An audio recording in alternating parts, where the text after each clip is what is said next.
Baik, pada pembahasan selanjutnya kita akan membahas tentang graf Hamilton. Pada pembahasan sebelumnya kita membahas tentang graf Euler, yang dimana graf Euler itu berbicara tentang sisi dengan sisi. Maka kalau graf Hamilton berbicara tentang kaitannya simpul dengan simpul. Supaya lebih paham, kita mengarah kepada definisi daripada graf Hamilton. Lintasan Hamilton ialah lintasan yang melalui tiap simpul di dalam graf tepat satu kali. Sedangkan sirkuit Hamilton ialah sirkuit yang melalui tiap simpul di dalam graf tepat satu kali, kecuali simpul asal sekaligus simpul akhir yang dilalui dua kali. Nah, graf yang memiliki sirkuit Hamilton dinamakan graf Hamilton, sedangkan graf yang hanya memiliki lintasan Hamilton disebut graf semi Hamilton. Jadi di sini perlu digarisbawahi bahwa yang dimaksud graf Hamilton, dia yang memiliki sirkuit Hamilton. Ya, artinya sirkuit Hamilton di sini kita berbicara tentang simpul yang dilalui pada graf itu tepat satu kali, kecuali simpul asal atau simpul awal ya, sekaligus simpul akhir yang dilalui dua kali. Nah, kalau graf semi Hamilton itu kaitannya dengan lintasan Hamilton. Artinya graf semi Hamilton yang memiliki lintasan Hamilton yang lintasannya melalui tiap simpul di graf itu tepat satu kali. Jadi ini perbedaan yang dimaksud dengan graf Hamilton dan graf semi Hamilton. Baik, untuk lebih jelasnya kita perhatikan graf yang ada pada gambar ini. Graf bagian A, kita mau membuktikan apakah dia graf Hamilton yang memiliki sirkuit Hamilton ataukah dia graf semi Hamilton yang hanya memiliki lintasan Hamilton. Kalau kita perhatikan, jelas ini merupakan lintasan Hamilton. Ya, kita buktikan. Misalnya saya mulai dari titik 3. Dari titik 3 ini ke titik 2, dari titik 2 ke titik 1, titik 1 ke titik 4. Ya. Nah, graf ini membentuk yang namanya lintasan Hamilton, karena setiap titik-titik itu dilalui tepat satu kali. Walaupun mungkin kita lihat di sini ada sisi yang tidak dilalui, pada graf Hamilton tidak mengharuskan sisi itu harus dilalui. Tetapi yang jelas, titik-titik atau simpul itu harus dilalui tepat satu kali. Nah, bagaimana untuk gambar bagian B? Nah, bagian B ini juga memiliki 4 buah simpul. Apakah ini termasuk lintasan Hamilton ataukah sirkuit Hamilton? Nah, ini merupakan sirkuit Hamilton. Kenapa? Karena simpul awal sama dengan simpul akhir. Coba kita tunjukkan yang mana. Oke, misalnya kita tarik garis dari titik 1 kemudian ke titik 4, dari titik 4 ke titik 3, dari titik 3 ke titik 2, titik 2 ke titik 1. Nah, ini merupakan graf Hamilton yang setiap titiknya dilalui tepat satu kali, kecuali simpul awal maupun simpul akhir. Walaupun kita lihat tadi sama dengan gambar bagian A, ada sisi yang tidak dilalui, ya. Tapi ini tidak menjadi masalah untuk graf Hamilton, karena titik-titik pada graf Hamilton itu harus dilalui tepat satu kali. Nah, bagaimana untuk gambar bagian C? Apakah terdapat lintasan, sirkuit, atau tidak keduanya? Nah, jelas ini bukan merupakan lintasan Hamilton maupun sirkuit Hamilton. Jadi, graf untuk bagian C ini kita bisa simpulkan bahwa dia merupakan graf non-Hamilton. Yang pertama, pada graf Hamilton ada yang namanya teorema Dirac. Teorema ini mengatakan bahwa syarat cukup, jadi bukan syarat perlu, supaya graf sederhana G dengan n buah simpul n-nya lebih dari sama dengan 3 adalah graf Hamilton, ialah bila derajat tiap simpul paling sedikit n/2,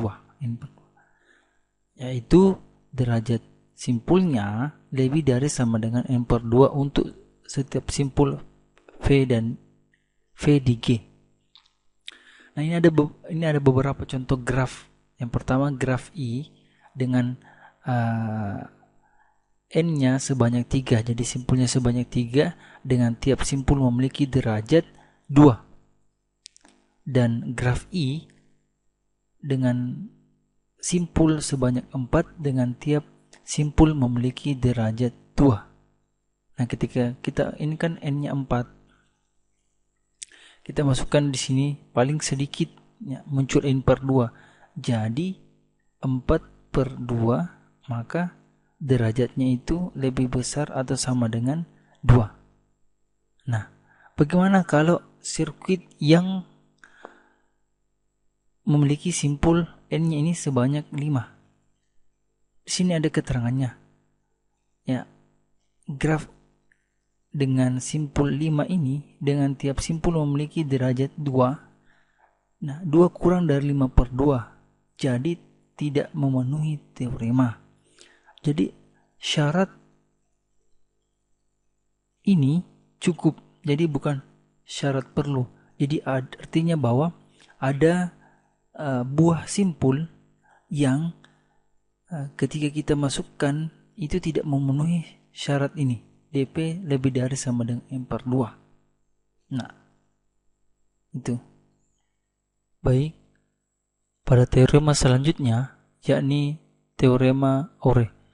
Jika G adalah graf sederhana dengan n buah simpul, di mana n-nya ini lebih dari sama dengan 3, sedemikian sehingga dv, derajat daripada simpul V, ditambah derajat daripada simpul U, itu lebih dari sama dengan n. Untuk setiap pasang simpul tidak bertetangga U dan V, maka G adalah graf Hamilton. Jadi di sini saya akan berikan contoh dalam bentuk representasi graf, di mana grafnya ini saya ambil dengan 5 buah simpul. Ya. Nah, ada keterangannya di sini bahwa simpul U dan V tidak boleh bertetangga. Artinya misalnya saya tulis U di sini, kemudian V di sini, kan simpul ini tidak bertetangga. Nah, kemudian taruhlah misalnya di sini W, X, Y. Nah, tadi sudah jelas bahwa simpulnya ini n-nya adalah 5, kemudian untuk derajat U-nya itu sama dengan derajat U, simpul U itu sebanyak 3, kemudian derajat V-nya itu sama dengan 3. Jadi ketika dijumlah ini menghasilkan 6. 6 lebih dari sama dengan 5. Artinya derajat V-nya ini lebih dari sama dengan N. Jadi teorema ini dan graf yang disajikan ini terbukti bahwa dia adalah graf Hamilton. Baik, untuk teorema selanjutnya bahwa setiap graf lengkap adalah graf Hamilton. Ingat kembali bahwa graf lengkap dengan n buah simpul dilambangkan dengan Kn. Jumlah sisi pada graf lengkap terdiri dari n buah simpul, yakni n kali n kurang 1/2.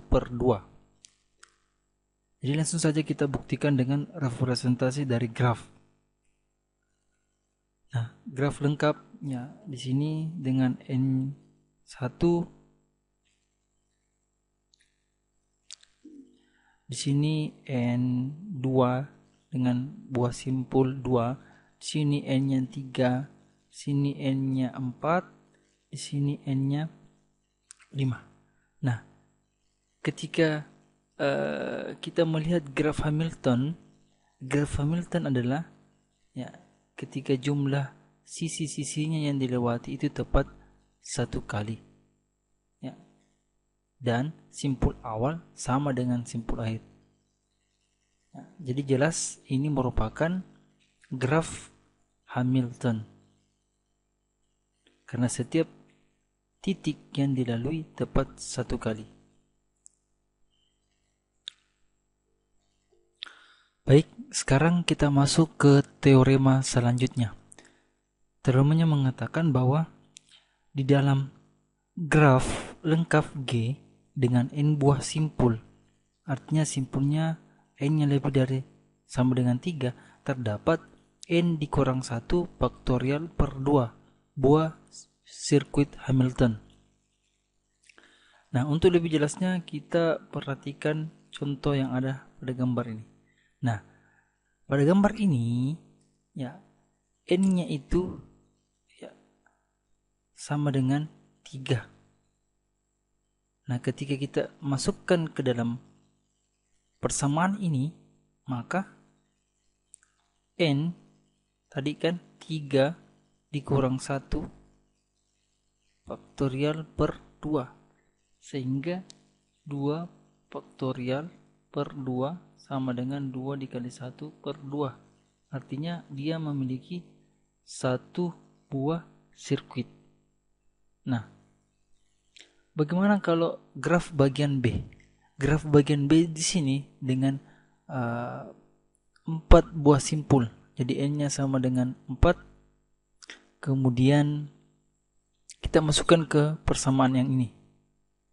Nah, 4 dikurang 1 faktorial per 2 itu sama dengan 3 faktorial per 2. Artinya 3 dikali 2 kali 1 per 2 sama dengan ini kan 6 per 2 sama dengan 3. Jadi ada 3 buah sirkuit yang akan terbentuk. Nah, sirkuit yang terbentuk di sini untuk graf lengkapnya tadi itu satu saja, yakni 1, 2, 3, dan 1. Nah, kemudian kalau graf lengkapnya n sama dengan 4 memiliki sirkuit Hamilton ya sebanyak 3, yakni misal ini saya buat ke sini dari titik 1 ya, titik 2, titik 3, titik 4 ini merupakan satu rangkaian graf Hamilton ya, satu rangkaian graf Hamilton.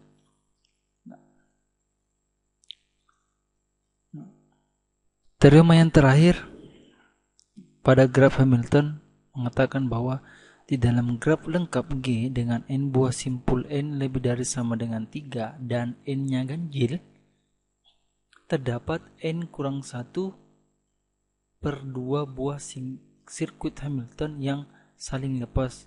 Artinya tidak ada sisi yang beririsan. Nah, jika n-nya genap dan n-nya lebih dari sama dengan 4, maka di dalam graf terdapat n kurang 2 per 2 buah sirkuit yang saling lepas. Untuk lebih jelas, kita perhatikan representasi dari graf berikut. Nah, di sini ada graf dengan banyak simpul sebanyak 9. Kita lihat ya, untuk garis kuning tebal ini di sini dia merupakan graf Hamilton karena simpul awal sama dengan simpul akhir. Kemudian mana lagi? Nah, yang garis putus-putus berwarna putih ini juga merupakan graf Hamilton ya, karena dilalui oleh simpul awal sama dengan simpul akhir. Nah, kedua sirkuit ini merupakan sirkuit Hamilton yang saling lepas.